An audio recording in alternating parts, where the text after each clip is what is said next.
Voici, je vais les nourrir d'absinthe, et je leur ferai boire des eaux empoisonnées.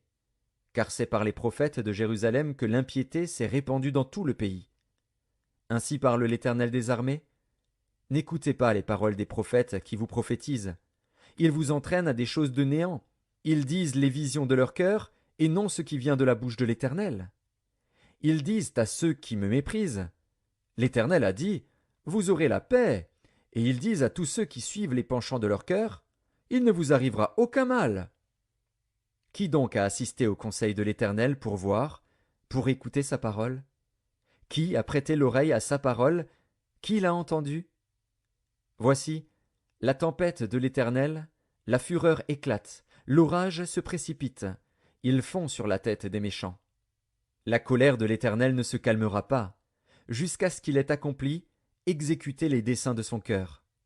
Vous le comprendrez dans la suite des temps. Je n'ai point envoyé ces prophètes, et ils ont couru. Je ne leur ai point parlé, et ils ont prophétisé.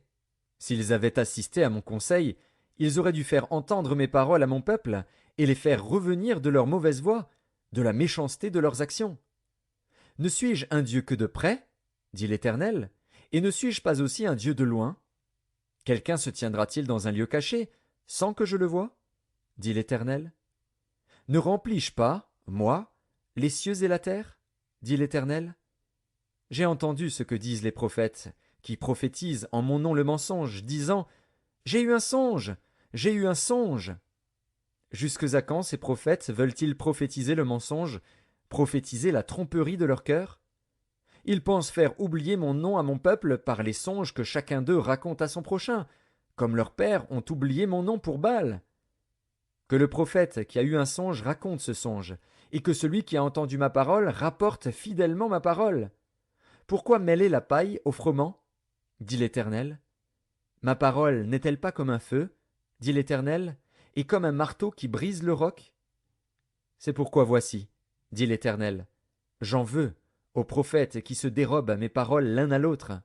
Voici, dit l'Éternel, j'en veux aux prophètes qui prennent leur propre parole et la donnent pour ma parole. Voici, dit l'Éternel, j'en veux à ceux qui prophétisent des songes faux, qui les racontent et qui égarent mon peuple par leurs mensonges et par leur témérité.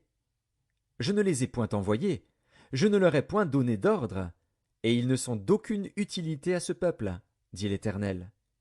Si ce peuple, ou un prophète, ou un sacrificateur te demande, quelle est la menace de l'Éternel? Tu leur diras quelle est cette menace. Je vous rejetterai, dit l'Éternel.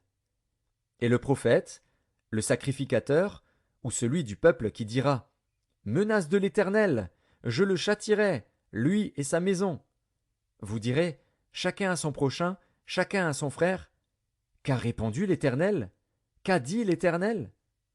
Mais vous ne direz plus, menace de l'Éternel, car la parole de chacun sera pour lui une menace. Vous tordez les paroles du Dieu vivant, de l'Éternel des armées, notre Dieu. Tu diras au prophète, que t'a répondu l'Éternel? Qu'a dit l'Éternel?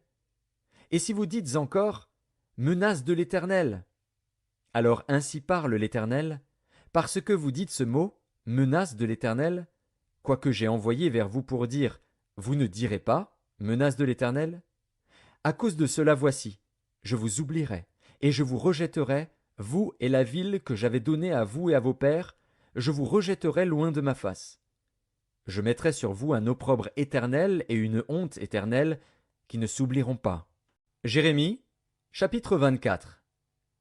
L'Éternel me fit voir 2 paniers de figues posés devant le temple de l'Éternel après que Nebuchadnezzar, roi de Babylone, eut emmené de Jérusalem et conduit à Babylone Jéconia, fils de Joachim, roi de Juda, les chefs de Juda, les charpentiers et les serruriers.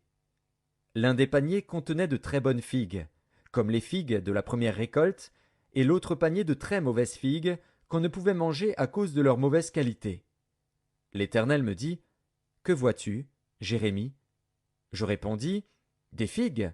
Les bonnes figues sont très bonnes, et les mauvaises sont très mauvaises et ne peuvent être mangées à cause de leur mauvaise qualité. La parole de l'Éternel me fut adressée en ces mots. Ainsi parle l'Éternel, le Dieu d'Israël.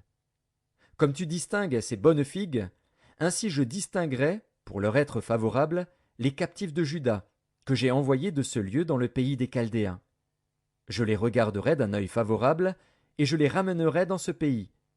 Je les établirai et ne les détruirai plus. Je les planterai et ne les arracherai plus. Je leur donnerai un cœur pour qu'ils connaissent que je suis l'Éternel. Ils seront mon peuple, et je serai leur Dieu, s'ils reviennent à moi de tout leur cœur.